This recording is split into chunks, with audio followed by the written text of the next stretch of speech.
So earlier this month, I went to Breckenridge to hang out with some buddies. We went snowboarding. It was my first time on a snowboard in many, many years. And funny story there is that like back in my teenage years, I was a very avid competitive snowboarder. And so that's been almost 20 years since I was that person.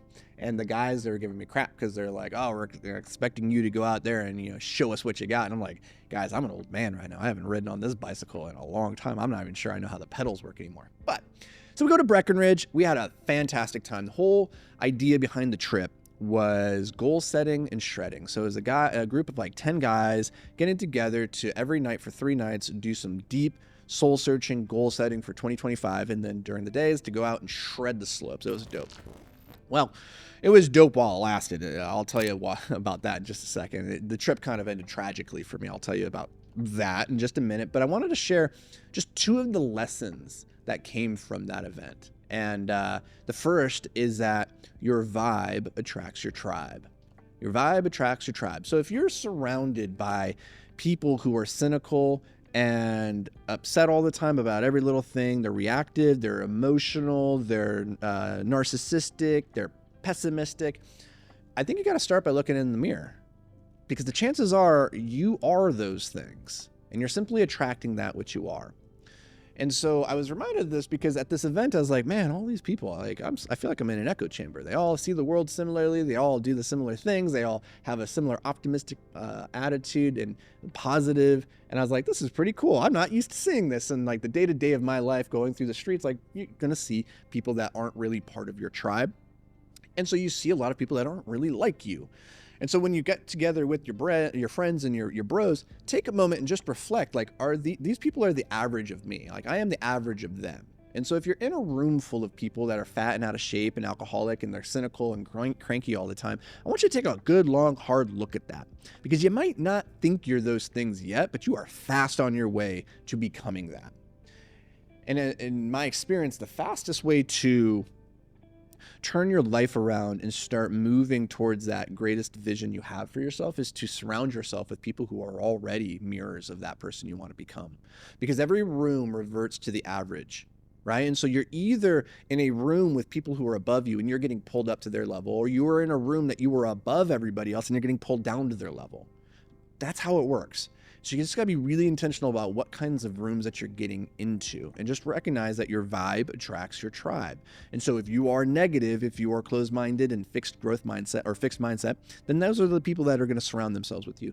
But if you want to get around those people who are operating on that higher level, you have to first start thinking on those higher levels. And this was just a really powerful reminder, being there with these people that we're doing a lot of the same things that I do on a daily basis that other people look and think I'm weird for. And now I was like, oh, this is normal. I feel home with these guys. So that's number one, is your vibe attracts your tribe. Number two, this is, I'm only going to do 2 lessons here because my trip ended tragically. So it turns out that, well, let me tell you the story. So we spend the first day. I didn't know that Breckenridge, how high up in altitude it was. It's like the highest chairlift in North America. It's like just over 13,000 feet, I think. Maybe it's over 12,000. I might be wrong. It's the highest, though. It's very, very high. And you're up there in high altitude, close to the sun, and I wasn't drinking water and all this and that and the other thing. I was, shredding as hard as my old 41-year-old body can go. And it was awesome. Felt lovely. Until that night, I go to bed and my brain starts to swell. Seriously, like legitimately, my brain starts to swell. So it's called high altitude cerebral edema, I think is what it's called, HESA. And my brain started to swell. I got wickedly bad altitude sickness, and it was one of the most excruciating nights of my life. And I just tried to sleep through it, and I couldn't sleep, and it was brutal and horrible. I could barely move, and I thought I was going to die. I thought I was going to have to go to the emergency room. So the next morning, unfortunately, I had to get off the mountain. I just went to my buddies and I was like, guys, I need to either go to the emergency room right now or I need to get off this mountain. And so I left one day into the trip, which really sucked. I was really bummed. And sure enough, as soon as I started to descend the mountain around 8,000 feet, I was like feeling way better. And then I got down to 4,000 feet where I was going to go stay with some friends down in the flatlands, we'll call it. And I felt infinitely better. I went down there, I took a 2-hour nap, and I was right as rain. Now, I share this because as I was laying there in bed that night with my brain swelling and my eyes hurting and just wanting like to die, all I could think about was Seneca's words, which is that the healthy man wants a thousand things, the sick man wants just one. And it was so true in that moment. And I was trying to use it as a sort of meditation, just to try and like ingrain in my brain that how I'm feeling right now, immobilized in this bed in excruciating pain, how all the other problems that I have in my life, and I have like substantial problems right now that I'm dealing with in my businesses and partner disputes and all this stuff, right? We always do. People always have a hard life. That's just the one given of life, is it's going to be hard.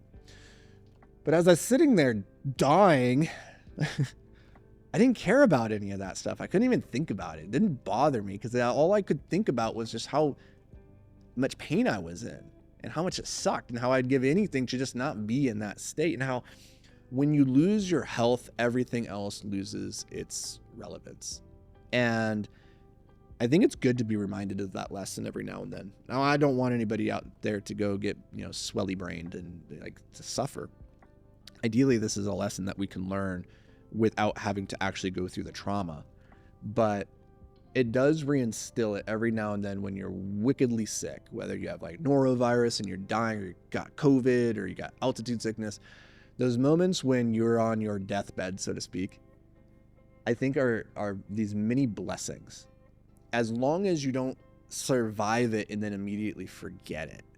If you can just remember and recall that feeling as you're going through the rest of your life, once you have your health back and you start to go back towards your financial goals, back towards your business goals, back towards all the goals that we have for our life and climbing the mountain, just remembering how there was a moment in your life not too long ago, for me, just a couple of weeks ago, there's a moment in my life where the only thing I cared about, the only thing that mattered, the only thing I would have negotiated for in that moment was to not feel sick.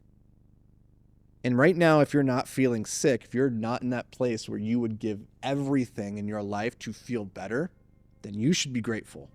That's a blessing. Every day is a blessing. Every day that you wake up and you don't either wish to be put out of your misery physically, mentally, or just barely scraping and holding on to the end of your rope and saying like, I just got to get through this. Like every day that you don't wake up in that state, it's a blessing. And I'll tell you what, like when I woke up from my nap back on the flatlands and I felt better, it was like a prisoner being released from war camp. And I was like, holy crap, second chance at life. This is beautiful, right? And then we go so easily and quickly into the routine of life and we forget about it, like the pain. It's one of the things that's really interesting. There's research that supports this, that shows humans are really good at forgetting pain. Like we have a really bad memory for pain. There's actually a chemical and the neurological pathway in women after pregnancy, after birth, that rewires itself so that they physically cannot remember the true agony of childbirth. And the reason is because if they could remember it, they would never do it again, right? And so there's a biological imperative to forget pain. And I just share this with you so that you can maybe use this moment to think back on your own life, to think back to a moment, because everybody's had one where it's like, I just feel like I'm dying right now. Just think back on that time for a minute. If you're ever feeling low, if you're feeling overwhelmed with life and stress and everything else, and just live in that moment for, a couple minutes, and then come back out of it and realize, I'm not there. So everything else, it's okay. It's going to be okay. Because at least I have the one thing that matters most, which is my body, my health. At least I'm not there. So I share that with you because it's a lesson that I need to be reminded of. I take my body, I take my health for granted a lot. And then when it's taken away from me, it's a stark reminder that it's the only thing that matters. So take care of yourself, go find your tribe, and I'll see you guys in the next episode.